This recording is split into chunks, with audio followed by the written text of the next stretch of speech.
നല്ലൊരു മീൻകറിയാണ് കേട്ടോ ഇന്ന് ഷെയർ ചെയ്യുന്നത്. എന്റെ കാറ്ററിംഗിൽ വെറുംചോറിനൊപ്പം എല്ലാവരും ചോദിക്കുന്ന ഒരു കറിയാണ് കേട്ടോ. അപ്പം മീൻകറിയുടെ എല്ലാ ടിപ്സും കാര്യങ്ങളൊക്കെ ഞാൻ വീഡിയോയിൽ ഡീറ്റെയിൽ ആയിട്ട് പറയുന്നുണ്ട്. അപ്പൊ നിങ്ങൾക്ക് വേണ്ടിയിട്ട് കൂടി ഞാനിത് കാണിച്ചു തരുന്നതാണ് കേട്ടോ. എന്റെ കാറ്ററിംഗിന്റെ ഡീറ്റെയിൽസ് ഒക്കെ വീഡിയോക്ക് ലാസ്റ്റ് ഞാൻ പറയുന്നുണ്ട്. കൂടുതലായിട്ട് ഞാൻ ചെയ്യുന്നത് ബിരിയാണിയാണ്. അപ്പൊ നിങ്ങൾക്ക് ആവശ്യമുണ്ടെങ്കിൽ ഞാൻ കൊടുത്തിട്ടുള്ള നമ്പറിൽ കോൺടാക്ട് ചെയ്താൽ മതി കേട്ടോ. അപ്പൊ ഒട്ടും താമസിക്കാതെ മീൻകറി എങ്ങനെ തയ്യാറാക്കേണ്ടതെന്ന് നോക്കാം. അപ്പൊ നമുക്ക് നല്ല ടേസ്റ്റി ആയിട്ടുള്ള ഈ മീൻകറി എങ്ങനെ തയ്യാറാക്കേണ്ടത് നോക്കാം. അപ്പൊ ആദ്യം നമുക്ക് ചെയ്യേണ്ടത് എന്താണെന്ന് വെച്ചാൽ പുളി ഒന്ന് ഉരുക്കിയെടുക്കണം. അപ്പൊ ഞാനിവിടെ 3 പീസ് പുളി എടുത്തിട്ടുണ്ട്. ഇത്തിരി വലിപ്പമുള്ള 3 പീസ് പുളി. അപ്പൊ ഇത് നമുക്ക് ആദ്യം ചെറിയ പീസസ് ആയിട്ട് ഈ ചട്ടിയിലേക്ക് ഇട്ട് കൊടുക്കാം. ഇതുപോലെ കുഞ്ഞു കുഞ്ഞായിട്ട് ഞാൻ പുളി മുറിച്ചെടുത്തിട്ടുണ്ട്. ഇത് നമുക്ക് ഈ ചട്ടിയിലേക്ക് ഇട്ട് കൊടുക്കാം. നല്ല ഉറയുള്ള പുളിയായിട്ടാണ് കേട്ടോ ഞാൻ 3 എണ്ണം എടുത്തത്. നമ്മുടെ കയ്യിലുള്ള പുളിയുടെ ഉറ അനുസരിച്ച് പുളി എണ്ണം കൂട്ടുക. ഇതിലേക്ക് നമുക്ക് നല്ല തിളച്ച 2.5 കപ്പ് വെള്ളവും കൂടെ ഒഴിച്ചു കൊടുക്കാം. എളുപ്പത്തിൽ നമുക്ക് പുളി ഉരുകി കിട്ടാൻ വേണ്ടിയിട്ടാണ് നല്ല തിളച്ച വെള്ളം ഒഴിക്കുന്നത്. ഇനി തിളച്ച വെള്ളം ഇല്ലെങ്കിലും കുഴപ്പമില്ല, നമുക്ക് സാധാരണ നോർമൽ വാട്ടർ ഉപയോഗിച്ചാലും മതി. തിളച്ച വെള്ളം ആകുമ്പോൾ എളുപ്പത്തിൽ നമുക്ക് പുളി അങ്ങോട്ട് ഇറങ്ങിയും കിട്ടും. അപ്പോൾ 2.5 കപ്പ് വെള്ളം ഒഴിച്ചു കൊടുത്തിട്ടുണ്ട്. ഇതിലേക്ക് ഒരു ഇത്തിരി കറിവേപ്പില ഒന്ന് ഞരടി ഇട്ട് കൊടുക്കുക. അതുപോലെ ഒരു ഇത്തിരി ഉപ്പും കൂടി ഇട്ട് കൊടുക്കാം. 1/2 ടീസ്പൂണൊക്കെ മതിയാവും. ഇനി നന്നായിട്ടൊന്ന് മിക്സ് ആക്കി കൊടുക്കാം. അപ്പൊ ഉപ്പൊക്കെ ഇട്ട് കഴിഞ്ഞാൽ പെട്ടെന്ന് പുളി ഇറങ്ങി കിട്ടിക്കോളും. ഇനി നന്നായിട്ട് ഇതൊന്ന് തിളച്ച്, നമ്മൾ 2.5 കപ്പ് വെള്ളമല്ലേ ഒഴിച്ചത്, അതിൽ നിന്ന് 1/2 കപ്പ് വെള്ളം വറ്റിയിട്ട് കറക്റ്റ് നന്നായിട്ട് പുളി ഇറങ്ങി കിട്ടണം. അപ്പൊ അതുവരെ നമുക്ക് ഇതൊന്ന് തിളപ്പിച്ചെടുക്കാം. പെട്ടെന്ന് തിളയ്ക്കാനായിട്ട് നമുക്ക് ഇതൊന്ന് അടച്ചു വെക്കാം. ഈ വെള്ളം ഉപയോഗിച്ചിട്ടാണ് നമ്മൾ കറി ഉണ്ടാക്കുന്നത്. കറിയിൽ വേറെ വെള്ളം നമ്മൾ ചേർക്കുന്നില്ല. പുളി ഉരുകിയ ഈ വെള്ളം മാത്രമാണ് നമ്മൾ ചേർക്കുന്നത്. ഇപ്പൊ നമ്മുടെ പുളി നന്നായിട്ട് തിളച്ചു തുടങ്ങിയിട്ടുണ്ട്. പുളി നന്നായിട്ട് കളർ മാറി തുടങ്ങിയിട്ടുണ്ട്. അപ്പൊ ഇത് നമുക്ക് അപ്പുറത്തെ അടുപ്പിലേക്ക് മാറ്റി വെക്കാം. ആ സമയം കൊണ്ട് നമുക്ക് ഈ പുളി നന്നായിട്ടൊന്ന് പറ്റി വരുന്ന സമയം കൊണ്ട് നമുക്ക് ബാക്കിയുള്ള കാര്യങ്ങളൊക്കെ ഒന്ന് വഴറ്റിയെടുക്കാം.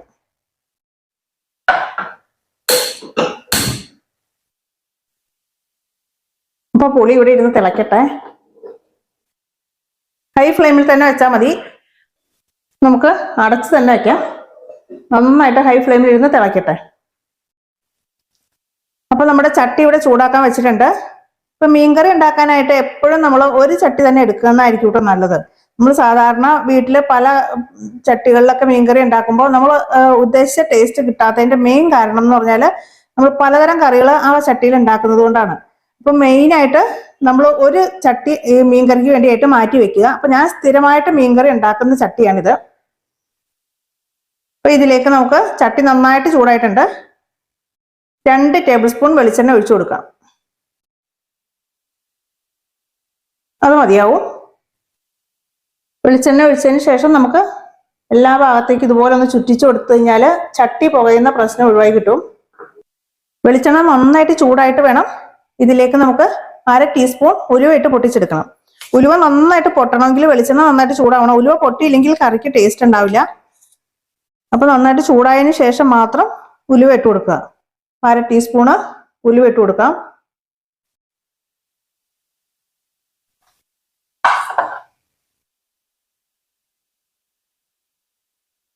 ഇനി ഒരു തണ്ട് കറിവേപ്പില ഇട്ട് കൊടുക്കുക. കൈ കൊണ്ടൊന്ന് ഞെരടി ഇട്ട് കൊടുക്കാം. ഇതിലേക്ക് വലിയ പീസ് ഇഞ്ചി നീളത്തിൽ അരിഞ്ഞത് ഇട്ട് കൊടുക്കുക. കൂടെ തന്നെ 5-6 അല്ലി വെളുത്തുള്ളി കുഞ്ഞു കുഞ്ഞായിട്ട് അരിഞ്ഞതും കൂടി ഇട്ട് കൊടുക്കുക.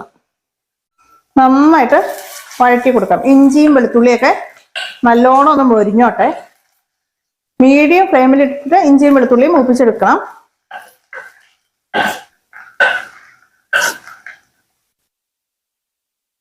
അപ്പൊ ഇഞ്ചി വെളുത്തുള്ളി പകുതി മൂപ്പായിട്ടുണ്ട്. ഈ സമയത്ത് നമുക്ക് 3 പച്ചമുളക്, അധികം എരിവില്ലാത്ത പച്ചമുളകാണ്, നെടുവെ കീറിയതും കൂടി ഇട്ട് കൊടുക്കുക. ഇത് നല്ലോണം വഴറ്റി കൊടുക്കുക. ഇഞ്ചിയും വെളുത്തുള്ളിയും പച്ചമുളകൊക്കെ അത്യാവശ്യം നല്ല രീതിയിൽ തന്നെ ഒന്ന് മൊരിഞ്ഞു വരട്ടെ.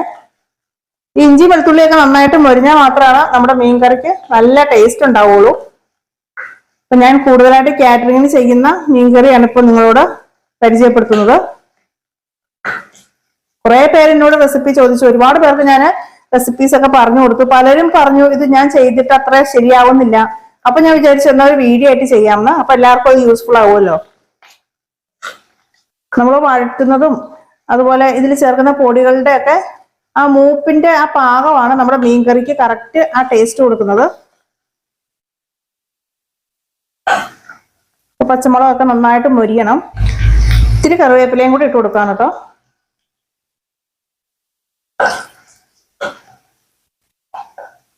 എല്ലാ ഫംഗ്ഷനും വെറുംചോറിന്റെ കൂടെ എല്ലാരും ചോദിക്കുന്ന ഒരു ഐറ്റമാണ് മുളകിട്ട നമ്മുടെ ഈ സ്പെഷ്യൽ ഫിഷ് കറി.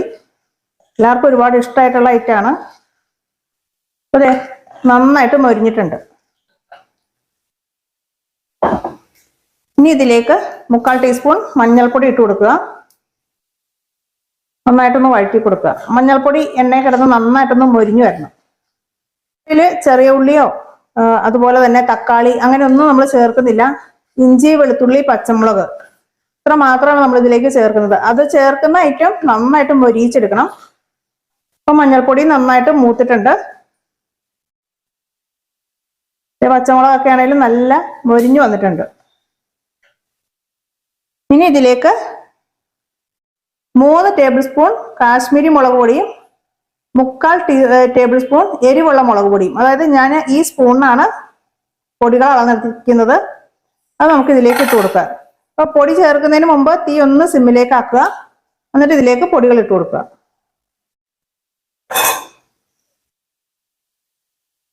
ഇനി നന്നായിട്ട് മൂപ്പിച്ചെടുക്കണം. ഈ പൊടികൾ നല്ല പച്ചമണം മാറി നല്ലൊരു കളറ് വരണം. ഈ മീൻകറിയുടെ ഒരു പ്രത്യേകത എന്ന് വെച്ചാൽ നല്ല റെഡ് കളറല്ല, എന്നാൽ ഒരു ബ്രൗൺ കളറുന്ന ഒരു കളറാണ് കേട്ടോ. അങ്ങനെ ആയാൽ മാത്രമാണ് നമ്മുടെ മീൻകറിയുടെ ആ ടേസ്റ്റ് കറക്റ്റായിട്ട് കിട്ടുള്ളൂ. അപ്പൊ ആ സമയം നമ്മുടെ പുളിയൊക്കെ നല്ല കറക്റ്റായിട്ട് ഉരുക്കിയിട്ടുണ്ട്. അപ്പൊ സ്ഥിരമായിട്ട് നമ്മൾ മീൻകറി വെക്കുമ്പോഴുള്ള ഗുണം എന്താണെന്ന് വെച്ചാൽ പൊടികളൊന്നും അടിയിൽ പിടിക്കാതെ, അതെ നോൺ സ്റ്റിക്കിൽ നമ്മൾ പൊടികൾ വറക്കുന്നത് പോലെ തന്നെ ഒട്ടും അടിയിൽ പിടിക്കാതെ നല്ല കറക്റ്റായിട്ട് കിട്ടും. അപ്പൊ അതാ ഞാൻ പറഞ്ഞത്, നമ്മൾ സ്ഥിരമായിട്ട് മീൻകറി വെക്കാനായിട്ട് ഒരു ചട്ടി മാറ്റി വെക്കുക. അങ്ങനെയാണെങ്കിൽ നല്ല മയങ്ങി കിട്ടും ചട്ടി. മുളക് പൊടിയൊക്കെ ചേർക്കുമ്പോൾ നമ്മുടെ എരിവനുസരിച്ച് മുളക് പൊടി ഇതിലേക്ക് ചേർത്ത് കൊടുക്കാം. ഞാൻ കൂടുതലും കാശ്മീരി ചില്ലിയാണ് ചേർത്തത്. അപ്പൊ അധികം എരിവുണ്ടാവില്ല, നല്ല കളറും ഉണ്ടാവും, കറിക്ക് നല്ല കൊഴുപ്പും ഉണ്ടാവും. ഈ കാശ്മീരി ചില്ലി നന്നായിട്ട് പച്ചമണം മാറിയാൽ മാത്രമാണ് കറിക്ക് നല്ല ടേസ്റ്റ് ഉണ്ടാവുള്ളൂ. ഇല്ലെങ്കിൽ മുളകിന്റെ കുത്ത് അങ്ങോട്ട് കൂടി നിൽക്കും. ഈ കറി എത്ര ദിവസം പുറത്ത് വെച്ചാലും കുഴപ്പമുണ്ടാവില്ല. അധികം തവി ഇട്ട് ഇളക്കാതൊക്കെ ഇരുന്നാൽ മതി. അടിയിലൊന്നും പിടിക്കാതെ ഇതേ ചട്ടിയിൽ നന്നായിട്ട് എണ്ണ തെളിഞ്ഞ് നല്ല പാകമായിട്ടുണ്ട്. അപ്പൊ ഇതേ നമ്മുടെ പുളി നല്ല കറക്റ്റായിട്ട് ഉരുകി കിട്ടിയിട്ടുണ്ട്. ഈ പുളി കഷ്ണം നമ്മൾ ഇതിലേക്ക് ചേർക്കില്ല, ഇതിന്റെ വെള്ളം മാത്രമാണ് ചേർക്കുന്നത്. കറി തയ്യാറാക്കിയിട്ട് പുളി കുറവാന്ന് തോന്നുകയാണെങ്കിൽ മാത്രം ഇതിൽ നിന്ന് 1-2 പീസ് കറിയിലേക്ക് ഇട്ട് കൊടുത്താൽ മതി. അതിന്റെ ആവശ്യം വരില്ല. നല്ല പുളിയാണെങ്കിൽ പുളിവെള്ളത്തിന് അത്യാവശ്യം നല്ല ഉറ ഉണ്ടാവും. അപ്പൊ നമുക്ക് ഈ വെള്ളം ആദ്യം കറിയിലേക്ക് ഒഴിക്കാം. ഈ മസാലയിലേക്ക് നമുക്ക് ഒഴിച്ചു കൊടുക്കാം. ഗ്യാസ് ഓഫ് ചെയ്ത് കൊടുക്കട്ടെ. നമുക്ക് ഇതിലേക്ക് ഒഴിച്ചു കൊടുക്കാം.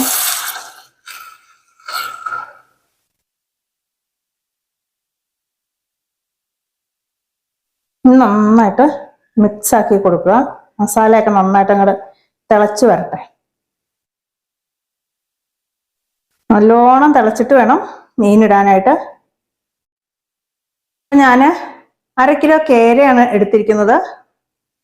ഇപ്പൊ ദശക്കട്ടിയുള്ള ഏത് മീൻ വെച്ചിട്ടും നമുക്ക് ഇതുപോലെ കറി ഉണ്ടാക്കാം. ഇതിന് അയല വെച്ചിട്ടുണ്ടാക്കിയാലും നല്ല ടേസ്റ്റ് ആണ് കേട്ടോ. വേറെ ചാള, കിളി അങ്ങനെയുള്ള മീനിനൊന്നും അത്രയും ടേസ്റ്റ് വരില്ല. അതിൽ ചാളയിലൊക്കെ ആകുമ്പോൾ ഒരിത്തിരി മല്ലിപ്പൊടിയും കൂടെ കൂടുതൽ ചേർക്കണം. ഇത് നമ്മൾ മല്ലിപ്പൊടി ഒന്നും ചേർക്കാതെയാണ്. അപ്പൊ നമുക്ക് മീൻ ഇതിലേക്ക് ഇട്ട് കൊടുക്കുക.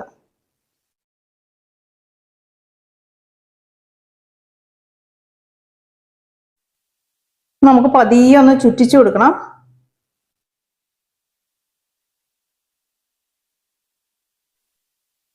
കുറച്ച് കറിവേപ്പില, ആ തിളപ്പ് വന്ന സമയത്ത് കുറച്ച് കറിവേപ്പില ഒന്ന് ഇതുപോലെ ഞെരടി ഇട്ട് കൊടുക്കുക. ഇനി മിക്സ് ആക്കണ്ട, നമുക്ക് ഇത്തിരി ഗ്യാപ്പ് ഇട്ട് അടച്ചു വെച്ചിട്ട് ഒന്ന് തിളക്കട്ടെ. ഇപ്പൊ നിങ്ങൾ വിചാരിക്കണുണ്ടാവും കറിയൊക്കെ റെഡിയാക്കി അടച്ചു വെച്ചു തിളപ്പിച്ചു, പക്ഷെ ഇതിലേക്ക് എന്താ ഉപ്പ് ചേർക്കാത്തതെന്ന് വിചാരിക്കണ്ടാവും. ആ കാര്യം ഞാൻ പറയാം. അപ്പൊ നമ്മുടെ കറി ആദ്യം നമുക്കൊന്ന് തുറന്നു നോക്കാം. കറി നന്നായിട്ട് തിളച്ചിട്ടുണ്ട്.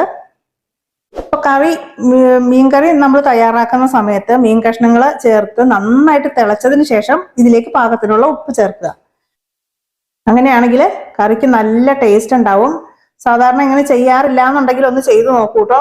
ധൈര്യമായിട്ട് ചെയ്തോളൂ, ഉറപ്പായിട്ടും നിങ്ങൾക്ക് അതിന്റെ വ്യത്യാസം മനസ്സിലാവും.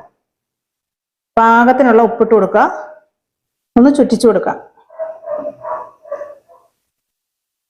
ഇനി വീണ്ടും നമുക്ക് അടച്ചു വെച്ചിട്ട് ഇതുപോലെ 5 മിനിറ്റും കൂടെ നന്നായിട്ടൊന്ന് തിളപ്പിച്ചെടുക്കുക. അപ്പം ലോ ഫ്ലെയിമിൽ വെച്ചിട്ട് 5 മിനിറ്റ് തിളപ്പിച്ചെടുക്കുക. അപ്പം ഞാൻ പറഞ്ഞ പോലെ നിങ്ങൾ കറി നന്നായിട്ട് തിളച്ചതിന് ശേഷം ഉപ്പിട്ട് കൊടുക്കുക. അങ്ങനെയാണെങ്കിൽ കറിക്ക് നല്ല ടേസ്റ്റ് ഉണ്ടാവും. ധൈര്യമായിട്ട് പരീക്ഷിക്കാവുന്ന നമ്പർ 1 ടിപ്പാണ്. ഇപ്പൊ നമ്മൾ ഒരുക്കിയെടുത്ത ഈ പുളി ഇത് കളയണ്ട. നല്ല ഉറയുള്ള പുളിയാണെന്നുണ്ടെങ്കിൽ അത് കളയണ്ട.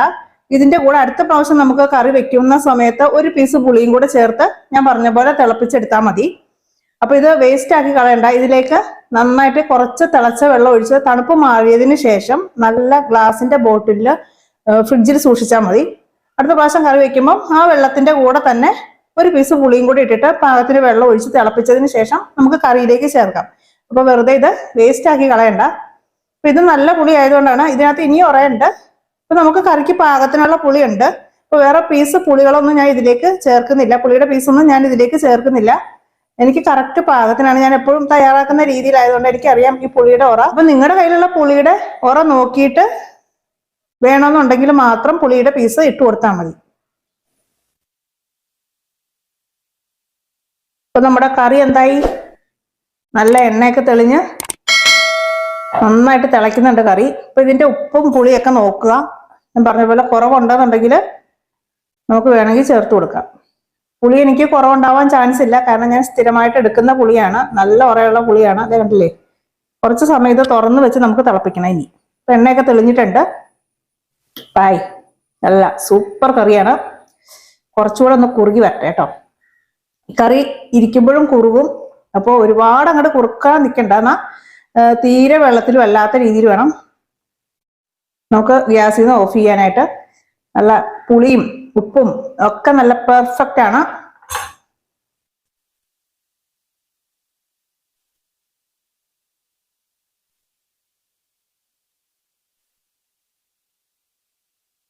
ഇടയ്ക്കിടയ്ക്ക് ഇതുപോലെ ഒന്ന് ചുറ്റിച്ചു കൊടുക്കണം കറി, ഇല്ലെങ്കിൽ അടി പിടിക്കും. അതുപോലെ ഇച്ചിരി കറിവേപ്പില, ഇടയ്ക്കിടയ്ക്ക് ഞാൻ ഇച്ചിരി കറിവേപ്പില ഇതുപോലെ ഇട്ട് കൊടുക്കുന്നുണ്ട്.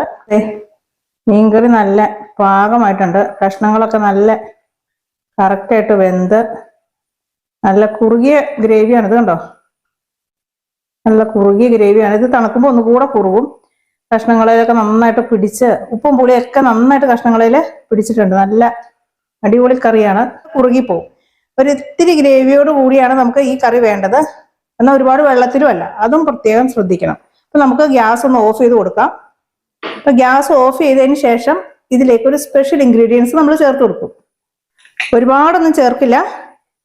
ശരിക്കും ഒരു നുള്ള്, ഇതാ ഇത്രേ ഉള്ളൂ. ഒരു നുള്ള് ഇങ്ങനെ പിടിക്കുമ്പോൾ ഒരു നുള്ള് ഉലുവാപ്പൊടി. ഉലുവ വറുത്ത് പൊടിച്ചതാണ്. ഉലുവാപ്പൊടി നമ്മൾ സ്പൂണിലൊന്നും ചേർക്കണ്ട. ആ കയ്യിൽ ഒരു നുള്ളെടുക്കുക, അതങ്ങനെ അതിലേക്ക് ചേർക്കുക. അത്രേ ചേർക്കാമുള്ളൂ. ഇല്ലെങ്കിലും കയ്പ്പ് വരും. എല്ലാം കൂടെ നന്നായിട്ടൊന്ന് മിക്സ് ആക്കി കൊടുക്കുക. ഇനി നമുക്ക് തണുത്ത അടുപ്പിലേക്ക് മാറ്റിക്കുക. ചൂടോടെ ഈ അടുപ്പിൽ ഇരുന്ന് കഴിഞ്ഞാൽ വീണ്ടും വറ്റിപ്പോവും. കറി മൺചട്ടി ആയതുകൊണ്ട് ഇങ്ങനെ തിളച്ചുകൊണ്ടേയിരിക്കും. അപ്പൊ നമുക്ക് പുറത്തെ അടുപ്പിലേക്ക് മാറ്റാം.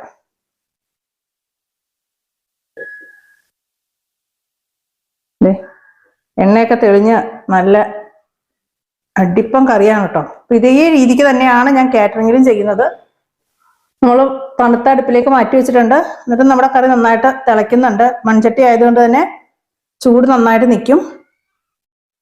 അപ്പോൾ കുറച്ചൊന്ന് തണുത്തതിന് ശേഷം ഞാൻ കറി കാണിച്ചു തരാം കറക്റ്റായിട്ട്. അപ്പൊ നമുക്ക് അടച്ചു വെക്കുന്നതിന് മുമ്പ് ഞാൻ ഒരു തണ്ട് കറിവേപ്പില ഇതുപോലെ ഇതിലേക്ക് ഇങ്ങോട്ട് മുക്കി ഇറക്കി വെക്കും. ഇനി ഇതുപോലെ ഗ്യാപ്പ് ഇട്ടിട്ട് അടച്ചു വെക്കണം. ഗ്യാപ്പ് ഇട്ടിട്ട് അടച്ചു വെക്കണം എന്താന്ന് പറഞ്ഞാൽ ആവി വെള്ളം ഇതിലേക്ക് വീഴും. അങ്ങനെ ആകുമ്പോൾ നമ്മുടെ കറിയുടെ ടേസ്റ്റ് മാറിപ്പോകും. അപ്പോൾ അടച്ചു വെക്കുകയും ചെയ്യണം, വേറെ ഒന്നും മുകളിൽ നിന്നൊന്നും വീഴാതിരിക്കാനായിട്ട്. ഇതുപോലെ അടച്ചു വെക്കുക. ആവി പുറത്തേക്ക് പോകാനുള്ള ആ ഗ്യാപ്പ് അവിടെ ഇട്ട് കൊടുക്കുക. അപ്പോൾ കുറച്ച് സമയം കഴിഞ്ഞിട്ട് ഞാൻ കറി കാണിച്ചു തരാം. ഇപ്പൊ നമ്മൾ കറി തയ്യാറാക്കി വെച്ചിട്ട് ഒരു 15 മിനിറ്റ് കഴിഞ്ഞിട്ടുണ്ട്. ഒരു 15 to 20 മിനിറ്റ് കഴിഞ്ഞിട്ടുള്ള അവസ്ഥയാണ് ഈ കാണുന്നത്. ഇത് കാണുമ്പോൾ തന്നെ ആർക്കാ ഇഷ്ടപ്പെടാത്തല്ലേ? നല്ല അടിപൊളി മീൻകറിയാണ്.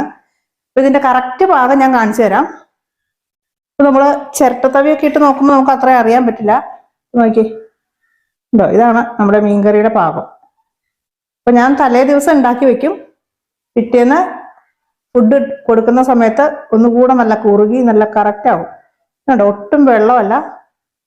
ഇതിന്റെ ഗ്രേവി എന്ന് പറയുന്നത് ഇതുപോലെ മീൻ കഷ്ണങ്ങളിൽ വരണ്ട് വരണ ഈ ഒരു പരുവാണ് കേട്ടോ. അത് എണ്ണയൊക്കെ തെളിഞ്ഞ ഉണ്ട്. ഇതാണ് ഈ മീൻകറിയുടെ പാകം. ഉണ്ടോ, ഇതാണ് ഈ മീൻകറിയുടെ പാകം. ഇങ്ങനെ തവിയില് അതുപോലെ തന്നെ ആ ഗ്രേവി ഇങ്ങനെ ഇരിക്കും.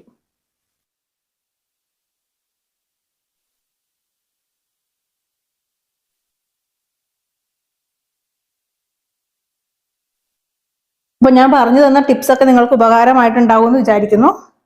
അതേപോലെ തന്നെ അത് പരീക്ഷിക്കുക. മീൻകറി നന്നായിട്ട് തിളച്ചിട്ട് ഉപ്പിട്ട് നോക്കുക. അപ്പൊ ഇന്ന് ഞാൻ ഉണ്ടാക്കിയ ഈ മീൻകറി നിങ്ങൾക്ക് ഒരുപാട് ഇഷ്ടമായിട്ടുണ്ടാവും എന്ന് വിചാരിക്കുന്നു. അപ്പൊ എല്ലാവരും ഇതേപോലെ തന്നെ ട്രൈ ചെയ്ത് നോക്കുക. അതുപോലെ തന്നെ ഞാൻ ഇതിൽ പറഞ്ഞിട്ടുള്ള എല്ലാ ടിപ്പും അതുപോലെ തന്നെ നിങ്ങൾ ഫോളോ ചെയ്യുക. നിങ്ങൾക്ക് ഉറപ്പായിട്ടും ഇതേ മീൻകറി തന്നെ തയ്യാറാക്കി എടുക്കാൻ പറ്റും. അപ്പൊ എല്ലാവർക്കും നിങ്ങൾ ഷെയർ ചെയ്ത് കൊടുക്കുക. ഫാമിലിക്കും ഫ്രണ്ട്സിലെ എല്ലാവർക്കും നിങ്ങൾ ഷെയർ ചെയ്ത് കൊടുക്കുക. റിലേറ്റീവ്സിനൊക്കെ നിങ്ങൾ ഷെയർ ചെയ്ത് കൊടുക്കുക. മാക്സിമം നമ്മളെ സപ്പോർട്ട് ചെയ്യുക. അതുപോലെ നമ്മുടെ കാറ്ററിംഗിന്റെ ഡീറ്റെയിൽസ് ഒക്കെ ഞാൻ വീഡിയോയ്ക്ക് ലാസ്റ്റ് പറയുന്നുണ്ട്. അപ്പൊ നിങ്ങൾക്ക് ഈ പരിസരത്ത് എൻ്റെ ഒക്കെ പരിസരത്ത് ഒരു 4 കിലോമീറ്റർ ചുറ്റളവിലാണ് നമ്മൾ ഹോം ഡെലിവറി പറഞ്ഞിരിക്കുന്നത്. നിങ്ങൾക്ക് ഫുഡ് ആവശ്യമുണ്ടെങ്കിൽ ഞാൻ കൊടുത്തിരിക്കുന്ന എൻ്റെ നമ്പറിൽ കോണ്ടാക്ട് ചെയ്താൽ മതി. ഇപ്പൊ തലേ ദിവസം നമുക്ക് ഓർഡർ തരികയാണെങ്കിൽ നിങ്ങൾ പറയുന്ന ഫുഡ് നമ്മളവിടെ എത്തിച്ചു തരും. എൻ്റെ വീടെന്ന് പറയുന്നത് മൂവാറ്റുപുഴ കിഴക്കേക്കര എന്ന സ്ഥലത്താണ്. അവിടെ നിന്ന് ഒരു 4 കിലോമീറ്റർ ചുറ്റളവിലാണ് നമ്മൾ ഹോം ഡെലിവറി പറഞ്ഞിരിക്കുന്നത്. അപ്പോൾ താല്പര്യമുള്ളവർ എൻ്റെ കോണ്ടാക്ട് നമ്പറിൽ വിളിച്ചാൽ മതി. അപ്പൊ എന്നത്തെയും പോലെ തന്നെ വീണ്ടും നല്ല റെസിപ്പിയുമായി നിങ്ങളുടെ മുമ്പിൽ വരാം. അതുവരേക്കും thanks for watching. Thank you.